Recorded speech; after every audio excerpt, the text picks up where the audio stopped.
Little mama's on her way to her doctor's appointment. She gotta be a big girl. You gotta be a big girl for you gotta be a big girl, mama? No? It's time for your 2-year checkup.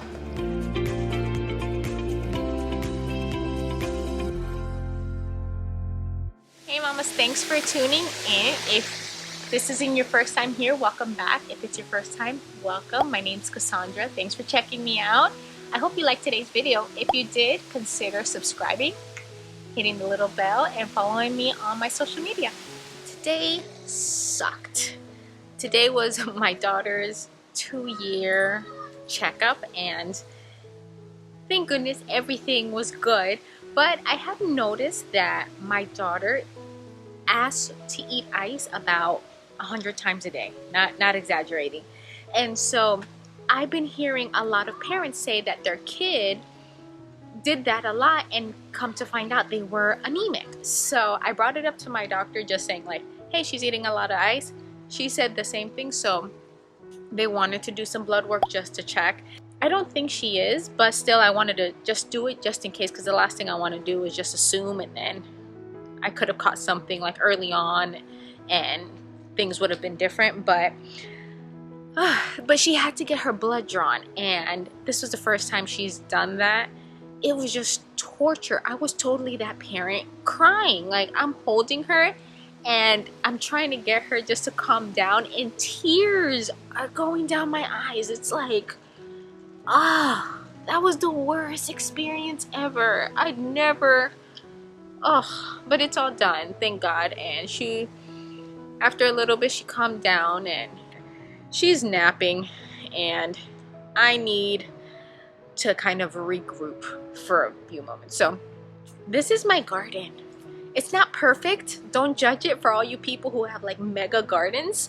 Let me show you my garden. So I got a little bit of crazy stuff growing here. I'm not the best and it's not perfect. And trust me, I've killed a bunch of them. So those right there, you see that? Those used to be basils. And in Florida, it is raining nonstop and the heat is ridiculous. And they were so beautiful and then just died. I'm gonna work on it for a little bit because I need some time to regroup from my poor baby.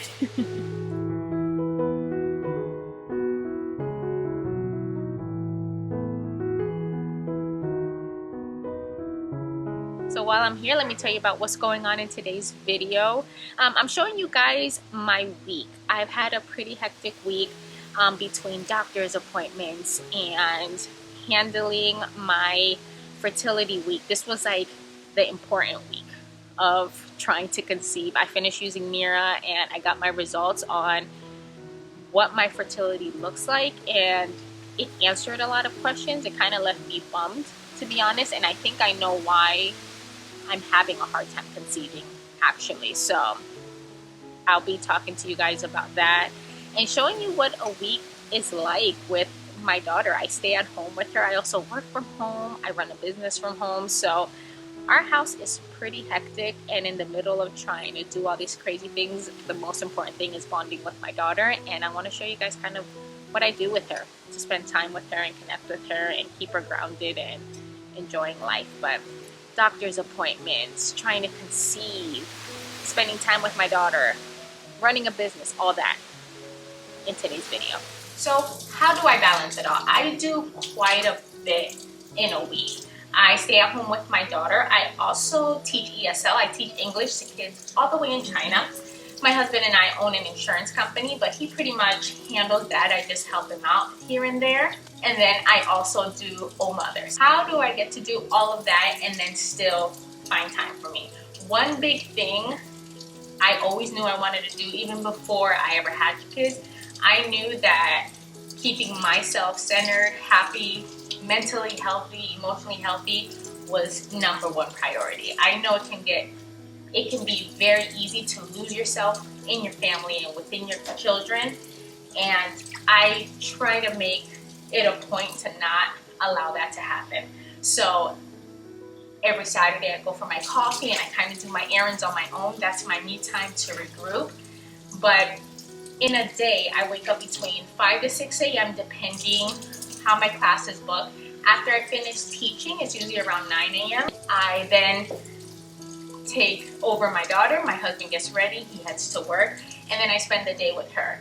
Throughout the day, I'm either cleaning the house, doing the laundry, trying to get food ready.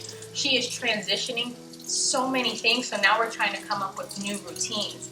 And then in the middle of all that, I'm still trying to keep her adventurous. So we're always looking for things to do. I'm always taking her to parks. I'm always taking her walking, playing games, doing something. And usually by the end of the day, we wind down, we put on some TV. I'm not anti-TV or anti-iPad. I just don't want her to be on it all day.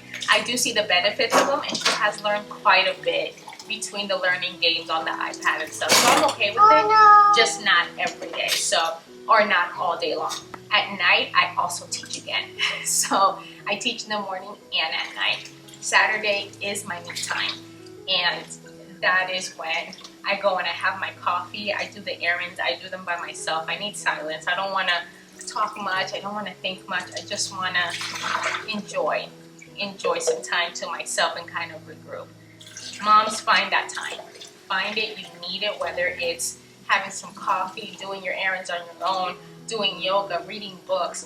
Find something to do by yourself. That is number one, and everything else falls second. Once you're happy, everything is definitely going to change for you.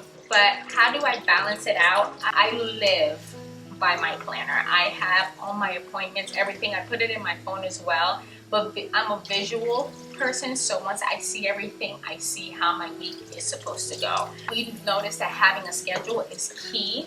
Kind of just leaving it up to chance doesn't work for us. Once COVID happened, our date nights kind of paused, but we're looking to pick back up.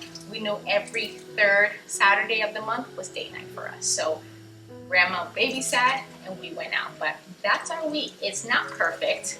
It's still a little chaotic, but so far it works. It's always changing. It's never consistent all the time, but it keeps us grounded. It keeps us organized. And that's how I'm able to do all of it, manage it, and not lose my mind. But my little helper, we're gonna finish doing some dishes here, and then we're gonna change, and we are going to the park. We're gonna...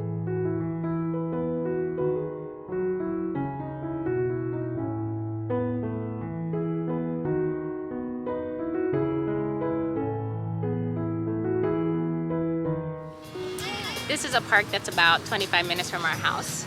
We love coming here. We come here, gosh, at least once a week, but sometimes twice a week. And it's nice because it's so big. So we're able to kind of be in our own little world. There's ducks and geese everywhere and birds, and this little one here loves that. So we're definitely an outdoorsy family. I feel cooped up when I'm in the house too long, so I'm always finding. You want to come down? You want to get down? Yeah? Okay, let's get you down. Let's get you down. Uh-oh. Okay, you want to come down? Oh, she's going to go explore now. She's feeling comfortable. Always takes her a little bit to warm up. She got it. Good job. I'm starting to feel drizzles. I don't know if it's from the little pond in front of us, the fountain, or it's starting to rain. The weather said it wasn't gonna rain until about like 3, and it's like 1, so I'm hoping we're still okay. Me and my baby. Milk? Yeah, duck, say hi. Hi. Say hi, duck. Hi. Say hi.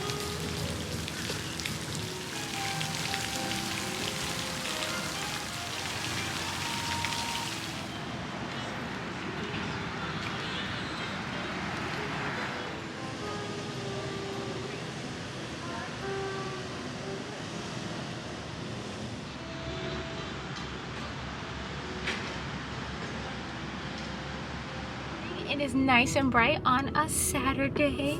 I just finished working. Saturdays are always so exciting.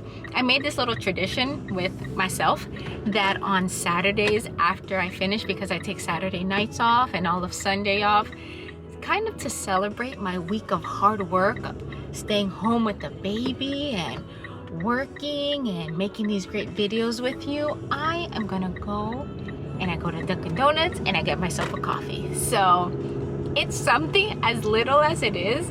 I look forward to this every Saturday. It's kind of like my week. I got through the week. Everybody's okay. Everything's okay. Everything worked out great. Now it's time to celebrate with some coffee. And then after, I need to go grocery shopping. I need to get some stuff for the baby. I need to kind of just have some me time. Just enjoy the morning to myself. So I'm gonna go ahead and do that and get started on my day. Wow, America right now. Don't get this show. Can I get you started? Yes, can I get a large vanilla iced coffee with cream and sugar, please? There you go. Thank you.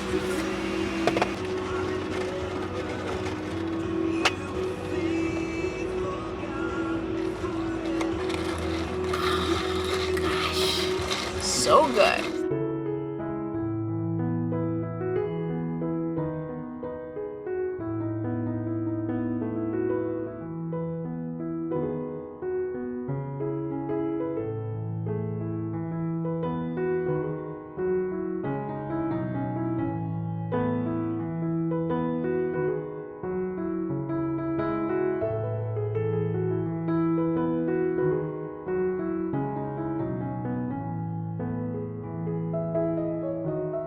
My daughter is napping, so I decided to go through her drawers and clean them out because she has grown so much in the last month. I can physically see it. But I wanted to tell you guys about Mira. So I finished the week. So I started on the 15th and it was a learning experience that first week. For those of you guys who are unaware, that hormone is the hormone that spikes between 24 to 48 hours before you ovulate.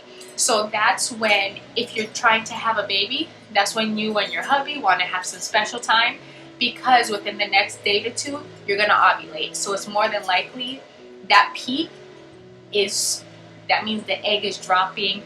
You want to try to conceive that. So the first day showed low, then it was none, low again.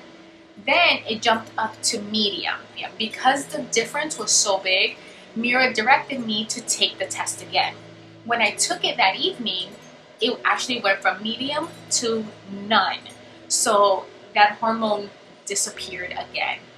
But on the paper, it shows that you can have an LH of none all the way up to high. So I was assuming my peak was when it reached high and then it was gonna gradually go back low. But it went only up to a medium. My LH only went up to 26 and then it dropped down. So I'm assuming between the 17th through the 18th, like mid-afternoon, was kind of my window. Why didn't that hormone peak higher? Why am I not in the 30s or high 40s? Does that mean that I have a hormone imbalance? Does that mean that because that hormone, even at its highest, is still pretty low? Is that why I'm not getting pregnant now? I didn't take this before even starting conception, so who knows what my numbers could have been before conception. Maybe they're now at a 26 because my conception pills are helping me get my hormones balanced out again. By the time I finished my week, I actually felt down because I felt that my hormones were bad. Like, I've never missed a period, so I am ovulating. My egg is releasing. I'm assuming I am having a chance for conception, but the hormone's very low, so I don't know what that means. I try my best not to look online and try to become my own doctor and get in my head and worry even more, but it worried me. It worried me. So if I'm gonna guess, the reason why I think I'm not conceiving is I have a hormone imbalance. I think that something isn't working right with my hormones and that's not allowing me to conceive. That's kind of what I took away from that week. It was only my first month. I have nothing to compare it to, but I don't know, something to me that felt like a red flag. As mentioned in the beginning of this series, I'm giving myself a few months, about 2 to 3 months. I need something to compare it to. I need a few months to have kind of data, understand what's going on. And then if I haven't conceived, I do plan to go to the doctor because I think I may need a little bit extra help from it. I do think that Mira is doing his job. So I'm still giving it some extra time. I'm still trying to see what's going on with my body. But from what I'm looking at from just the previous month, I think something is going on with my hormones. Do I think I'm pregnant? I do not. I do not think that this month was my month. It was a learning experience with Mira and the body temperature and taking conception. It was the first month of all of my things coming together. So I think all of them are doing what they're supposed to. I think my body just needs a little bit more time to catch up. But pretty much that has been my week. Make sure at least once a week, mine is my Saturdays with my coffee, but find a small window of you time to reinvest in yourself, to regroup, to fill up your tank, and then keep going throughout the week. You guys, thanks for watching. It means so much. If there's anything else you'd like to see, please drop a comment. But your love and support has mean the world to me. And if no one has told you today, you are an amazing parent and you're doing a great job.